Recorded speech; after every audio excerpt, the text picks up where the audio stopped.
ஏர்மீஸ் this is why with BTS. இப்போ நம்மளுக்கு BDS ரொம்பவே பிடிக்கும். அவங்கள பத்தி எல்லாமே நம்ம தெரிஞ்சு வச்சுக்கிறோமா? பிடிஎஸ் பார்த்து ஸ்டார்டிங்ல அவங்கள பத்தி எதுவுமே தெரியாது. அதனால நான் எப்படிலாம் கன்ஃபியூஸ்ட் ஆகியிருக்கேன் அப்படின்றது இந்த வீடியோவில் சொல்கிறேன். ஃபர்ஸ்ட் நான் பிடிஎஸை பார்த்த உடனே அவங்கள ஸ்கிப் பண்ணவே இல்லை. அதுதான் நான் பண்ண நல்ல விஷயம். அவங்க யார் என்னன்னு சொல்லிட்டு தெரிஞ்சுக்கிறதுக்கு உடனேலாம் நான் சர்ச் பண்ணலையே. 2 days 3 days ஆச்சு. ஒரு வீடியோ பார்த்தனாலே அதுக்கப்புறம் அடுத்தடுத்து அந்த மாதிரி வீடியோஸ் தான் வந்துட்டு இருக்கோன்னு சொல்லிட்டு நான் பார்க்கவே இல்லை. யாரா இவனுங்க ஜிங்கு ஜிங்கு டான்ஸ் ஆடிட்டு இருக்கானுங்கன்னு சொல்லிட்டு நான் ஸ்கிப் பண்ணல. பட் எனக்கு அது ஸ்கிப் பண்ணணும்னு தோணலை, பார்க்கணும்னு தோணுச்சா? ஓகே தோணுச்சு. 7 பேருன்ட்டு எனக்கு தெரியாது. என்ன கும்பலாகுதுங்க, எல்லாரோட ஃபேஸும் ஒரே மாதிரியா இருக்குது அப்படின்னு சொல்லிட்டு பார்த்துட்டு இருந்தேன். எல்லாருமே பொண்ணு பையன் தோணும். ஆனால் எனக்கு அப்படிலாம் தோணலை. நல்லா இருக்கானுங்களே அப்படின்னு சொல்லிட்டு பார்க்க ஆரம்பிச்சுனா எல்லாரோட ஃபேஸும் ஒரே மாதிரி இருந்துச்சு. யார் யார் என்னென்னு கண்டே பிடிக்க முடியல.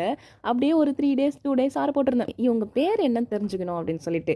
அதுக்கப்புறம் இவங்க தான் ஜின்னு, இவங்க தான் ஜங்குக் சொல்லிட்டு இன்னொரு வீடியோஸில் நான் பார்த்தேன். பேர் கண்டுபிடிச்சி வச்சிட்டேன். இவங்க தான் ஜங்குக், இந்த தான் ஜின்னு சொல்லிட்டு. ஆனால் பேச தான் என்னால் கண்டுபிடிக்கவே முடியலையே. ஸ்டார்டிங்லேயே எனக்கு ஜின்னுக்கும் ஜங்குக்கும் சத்தியமாக டிஃப்ரெண்ட்டே தெரியாது. ரெண்டு பேருமே நான் கன்ஃபியூஸ் பண்ணியிருப்பேன். இவங்க ஜின்னை வந்து நான் ஜங்குக்கை எடுத்துப்பேன், ஜங்குக்கை வந்து நான் ஜின்னா பார்ப்பேன். என்ன 2 பேர் ஃபேஸும் ஒரே மாதிரியே இருக்குது. இப்போ வந்துட்டு போனது ஜின்னு தானே, டான்ஸ் ஆடுவாங்க, செம்மையாக இருக்கும். இவன் தானே வந்துட்டு போகிறான், அவன் தானே வந்துட்டு போகிறான்னு சொல்லிட்டு ஜின்னுக்கும் ஜங்குக்கும் நான் ரொம்பவே கன்ஃபியூஸ்ட் ஆகியிருக்கேன். நீங்களும் என்ன மாதிரி கன்ஃபியூஸ்ட் ஆகிருக்கீங்களான்னு சொல்லுங்கள். அதுக்கப்புறம் இவங்களை கண்டுபிடிக்கிறதுக்காகவே அவங்களுடைய மைக்கு கலர் வச்சு தான் நான் கண்டுபிடிப்பேன். இப்போ வீக் வந்து க்ரீன் கலர், ஜங்குக்கு வந்து பர்பிள் கலர்னு சொல்லிட்டு அவங்களுடைய மைக் கலர் வச்சு தான் நான் கண்டே பிடிச்சேன். அவங்களுடைய நேம் வச்சுலாம் நான் கண்டே பிடிக்கல.